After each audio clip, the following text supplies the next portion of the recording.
باغ اسناد. عزیزان محترم، اور میں نے آپ کی خدمت میں عرض کیا یہ کہ مثلا آیت اللہ بہجت جیسے لوگ وہاں پہنچ گئے. ایک واقعہ ان کا عرض کرتا ہوں، ایسا نہ ہو میرے دماغ سے ٹاپک ہی نکل جائے، لیکن واقعہ ذہن میں آ رہا ہے ان کا. میں نے دیکھا ہے یہ عرفاء کے واقعات بھی سناؤ، اس سے بھی اچھا اثر پڑتا ہے، اس سے بھی ان کی روحانیت آتی ہے. یہ اللہ کی اور بندگی میں ان لوگوں نے بہت محنتیں کی ہیں، اللہ نے ان کے وجود سے بڑے اثرات رکھے ہیں. اہل بیت اطہار علیہ السلام کے صدقے میں درود بھیجے گا محمد و آل محمد صلی علی محمد محمد وعجل. حضرت اللہ بہجت نے اس فیلڈ کے اندر بڑی قربانیاں دی تھیں. وہ ایران سے نجف گئے تھے، وہاں پہ ان کے استاد ملے تھے سید علی قاضی طباطبائی، تو بہت قربانیاں دیں بیچارے نے. کافی لوگ ان کے مخالف ہو گئے تھے، آیت اللہ بہجت کو منع کرتے تھے اس استاد کے پاس مت جایا کرو. تو انہوں نے بڑی عجیب زندگی میں اس طرح کے مسائل جھیلے ہیں.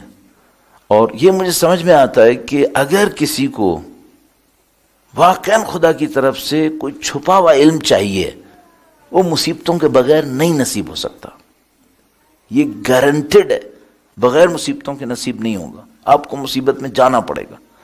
البتہ ہم لوگوں کے اندر حوصلہ نہیں ہوتا مصیبت کا، ہم ڈرتے ہیں. جیسی کوئی مصیبت آتی ہے خدا سے کہتے ہیں خدا اس مشکل کو ختم کر دے ختم کر دے. بھائی ابھی تو آنا شروع بھی نہیں ہوا تھا، تم نے ختم کرنے کی دعا مانگ دی. حوصلہ نہیں ہے ہم لوگوں کے اندر. بہرحال انہوں نے بہت جھیلا ہے بیچارے. لیکن کیا ملا ان کو، کیسے ملا؟ ان کے ایک استاد تھے، وہ درس میں آنے میں دیر ہو گئے، ان کو تاخیر ہو گئی. یہ بہت جوان تھے، ان کی کلاس میں ان سے زیادہ عمر کے لوگ بیٹھے تھے. اس وقت ان کی عمر میرے خیال میں 18 سال کے قریب تھی، 18 سال یا اس سے کم. تو جو باقی اسٹوڈنٹس تھے وہ ان سے عمر میں زیادہ تھے. تو وہ ان سے کہنے لگے کہ تم اپنے استاد کے اتنے چہیتے ہو، تمہارے استاد کہاں ہیں، کیوں دیر سے ہو گئی ان کو. تو اس طرح ان کو تنگ کیا. تو جب انہوں نے ان کو زیادہ تنگ کیا تو انہوں نے سر جھکایا اور بتانا شروع کر دیا کہ استاد کہاں پر ہیں. کہاں ہیں تمہارے استاد، گھر سے نکلے نہیں نکلے؟ تو انہوں نے سر جھکایا، کہاں ابھی نکل گئے. کہاں پہنچے بھائی؟ اس گلی تک آ گئے. اچھا اتنی دیر ہو گئی ابھی تک نہیں آئے؟ اب انہوں نے وہ ٹرن لیا ہے، اب کہاں آ گئے. اتنا ان کو پنچ کرتے رہے، بولتے رہے ابھی وہاں گئے ابھی وہاں گئے. اب یہاں بیٹھے ہوئے ہیں، یہاں تک کہ انہوں نے کہا بھائی بہت دیر ہو گئی کہانیاں سناتے کہاں ہیں تمہارے استاد؟ کہنے گے یہ دیکھو دروازے سے آئے. وہ فوراً اندر آئے. تو اس دن ان کے شاگردوں کو، ساتھیوں کو پتا چلا کہ بھائی یہ بندہ خدا پیچھے بھی دیکھتا ہے، ہم تو صرف آگے دیکھتے ہیں. تو جب ان کی یہ کہانی کھل گئی تو استاد آ گئے، احترام میں سب کھڑے ہو گئے، معاملہ ختم ہو گیا.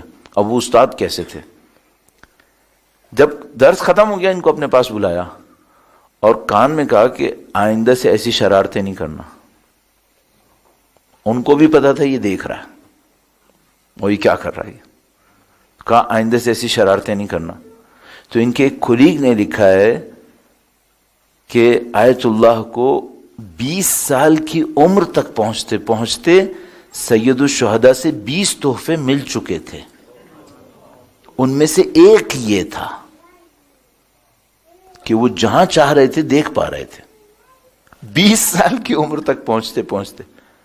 ابھی جو ان کی ڈیتھ ہوئی ہے وہ میرے خیال میں 90 کے ایج کے بعد ہوئی ہے. تو وہ کہاں پہنچے ہوئے تھے اللہ جانتا ہے کہاں پہنچے ہوئے تھے. کیسے پہنچتے ہیں یہ لوگ؟ محنت کرتے ہیں، کنٹرول کرتے ہیں، ایک ایک جذبے کو چیک کرتے ہیں، یہ میرے اندر کیوں آیا. مثلا فلاں آدمی کو میں نے دیکھا، میرے اندر ایک دم سے غصہ آیا. کیوں آیا غصہ؟ نہیں آنا چاہیے تھا. نفرت کا احساس آیا، نعوذ باللہ تعالی، کیوں کیا میں نے یہ؟ تو عزیزان محترم، اگر مجھے اور آپ کو اس راستے کے اندر آگے بڑھنا ہے، اس راستے کے اندر میں آپ کی خدمت میں عرض کر رہا ہوں لیکن اپنے آپ کو سنا رہا ہوں، وہ یہ کہ یہ راستہ مشکل راستہ ہے، یہ راستہ آسان نہیں ہے. اس میں مشکلات جھیلنی پڑتی ہیں، اس میں کنٹرول دکھانا پڑتا ہے. وہ کنٹرول ہمیں کہیں پہنچا سکتا ہے. اور ادروائز اگر ہم کنٹرول نہیں دکھائیں گے، ہم کہیں گے ہم اپنی زندگی کے سارے مزے لیں گے، ہم اپنے جذبات کو کنٹرول نہیں کریں گے، ہم نعوذ باللہ تعالی جذبات تو چھوڑو پریکٹیکلی دوسروں کے لیے ال پلانز بنائیں گے، مکاریاں کریں نعوذ باللہ تعالی. پھر تو بھول جاؤ کچھ نصیب ہوتا ہے. پھر یہ مکاریاں کرنے سے کوئی چیز نصیب نہیں ہوتی ہے. اور نعوذ باللہ تعالیٰ ابھی تو ہم اس بات کے اوپر پہنچے ہیں کہ ہماری کمیونٹی ایک دوسرے کے لیے دل کو کھولے کیسے؟ اجنبی کے لیے نہیں، اپنے بھائیوں کے لیے دل کھلے کیسے؟ کیا مطلب؟ شرح صدر نہیں ہے ہم میں. ایک میں کسی کی کوئی چیز دیکھ لیتا ہوں، زندگی بھر کے لیے اس سے خفا ہو جاتا ہوں، معاملہ ختم ہو گیا. شرح صدر نہیں ہے. تو عزیزان محترم، آپ کو اور مجھے جو ہم نے اور آپ نے ہدف لیا ہے اس کے لیے بہت محنت کرنی پڑے گی.